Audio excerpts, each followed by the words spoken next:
Hey everyone, welcome back to another Rich Has an Opinion. This time I'm taking on the SJW philosophies. But first, before we go any further, I need to grow this channel. I need your help with that. So if you're watching this, what I want you to do is just recommend this channel to just one person you know. And if you're here because of a recommendation, first of all, thank you very much. And secondly, go and recommend us to one person. Right, let's get into it, shall we? Okay, social justice warriors, as we know, are completely detached from reality. I mean, half the problems they come out with aren't actual problems, and the other half that are actual problems, their solutions would make the situation worse. This one, I'm specifically tackling social justice hiring quotas. Now, if you've ever been involved in any kind of business, you know the most important asset to that business is its employees. You want the best employees for the job, regardless of gender, of race, of colour of skin. You just want the best. Now, when you've got laws and quotas in place saying you can only hire certain people from a certain racial background, that's when you start getting problems. So I'm going to present you a scenario. You are working for a hospital. Your job is to hire 2 doctors, and I'm going to present you with 4 potential candidates. You have to decide which 2 you're hiring. Your first candidate is Dr. A. Dr. A finished top of the class in the year they graduated. Dr. A so far has had over 20 years experience in the field and has also been instrumental in discovering a new disease and a vaccine for it.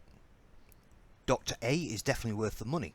In fact, Dr. A is asking for more money than what you can afford, but because Dr. A wants to work for your hospital, Dr. A has agreed that after 6 months of being there, they will have a pay review and hopefully get the amount that Dr. A is asking for. Dr. B, again, finished towards the top of their class in the year they graduated and has got 10 years experience in the field.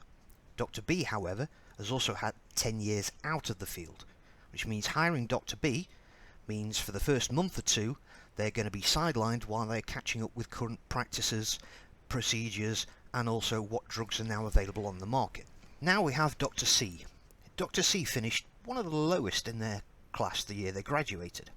However, this is not a bad reflection on Dr. C, as it appears that everybody else in Dr. C's class was an absolute medical genius, and pretty much every single one of them has gone on to develop a new drug, a new treatment, or release some kind of book that is now required reading for any future doctors who are studying medicine. And finally, Dr. D. Dr. D is newly qualified, barely scraping through in the year they qualified, and has had a year's experience in the emergency rooms. Unfortunately, in that time, Dr. D has also had 2 patients not make it from under the table.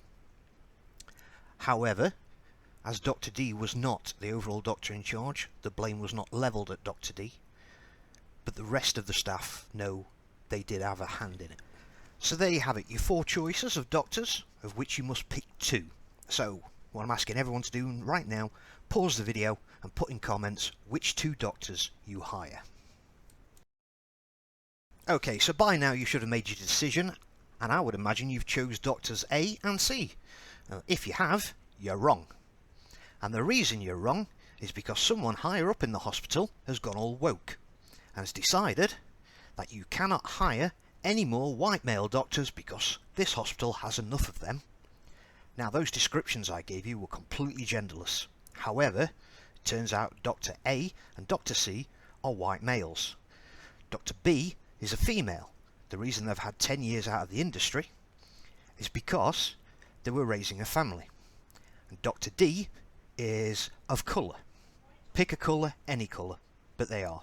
So the only 2 you can hire is Dr. B, who's going to be sidelined for a month or 2, and Dr. D, who doesn't exactly have a great track record. And this is exactly why social justice hiring quotas don't work. Instead of being able to pick the 2 best candidates for the job, you've had to pick the 2 worst. I mean, if you were about to jump on a plane and fly across the Atlantic, would you want to know that the pilots up there have several thousand hours of recorded flying time, or they were given pilot's licenses, even though technically they should have failed, just because the colour of their skin, or their gender, or their sexuality.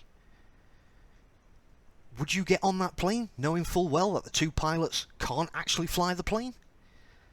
You know, many, many years ago, the guys who came out with Red Dwarf also wrote a book where certain laws have been passed that made it illegal to not hire someone just because they can't do the job.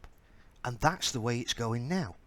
Seriously, it's getting to the point where if you fancy doing a job, you can just apply for it and you get to do it. Hey, this week I'll drive a forklift, smash a warehouse up. Next week I might try driving a train or a lorry. You know, I'm not qualified, but who cares? I want the job, equality of outcome. It doesn't work. Well, that's enough rambling for this video. I'll save some rambling for the next one. But if you got this far, thank you very much. Please like and subscribe, and remember, just recommend this channel to just one person you know, and hopefully we can get this thing growing. And also, if my sister's watching, thanks for the mug, you bitch.